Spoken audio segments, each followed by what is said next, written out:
In December of 2013, I was diagnosed with stage 3B breast cancer. I didn't see a surgeon until January, so I didn't know what any of that meant. And you don't know what your fate is at that point in time. Once you see your doctor, you'll feel much better. You have to have faith and complete trust in your doctors.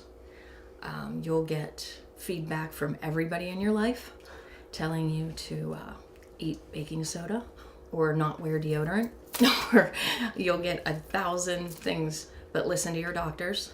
They will do what's best for you.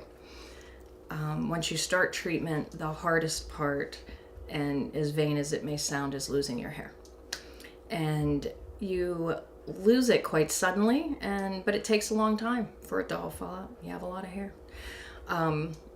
It's hard to look in the mirror, and that's what this website's about, is looking in the mirror and being able to accept yourself. And if you have surgeries, that's when the acceptance of things changing completely happen.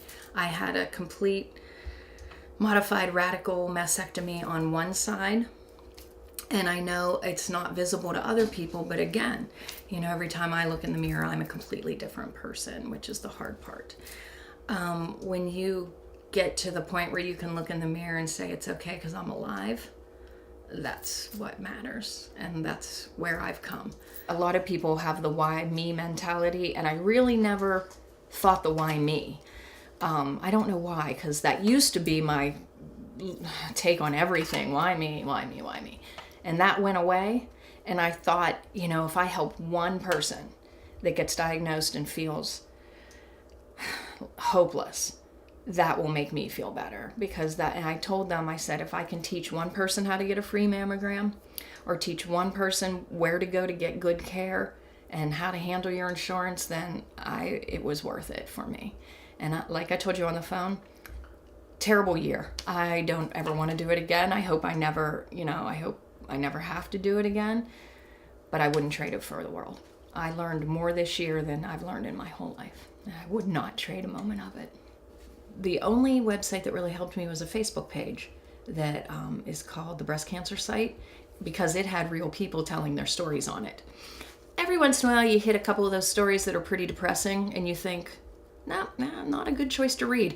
But most of them are inspirational and helpful, but it is the personal story that helps you. When your treatment's over, you suddenly don't have that security blanket of treatment anymore. And Karen had asked me to write about my story and my feelings, and I was all gung-ho about it. And then when I didn't have treatment anymore, I was lost. And your fear of not being pumped with drugs, of not being radiated, what's going to happen, is it going to come back, all this fear comes and you hit this wall. For a whole year, you had someone holding your hand going through this, and you knew you were being treated and getting better. And then when you don't have treatment anymore, you don't know what to do.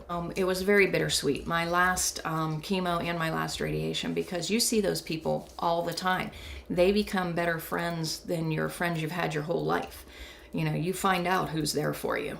My chemo nurse actually showed up every chemo. Right. You find out who's there, and it's hard to leave them. My friend that just recently got diagnosed with Hodgkin's lymphoma, we were in the elevator going to her first chemo. It might have been an education session. I don't even think it was chemo.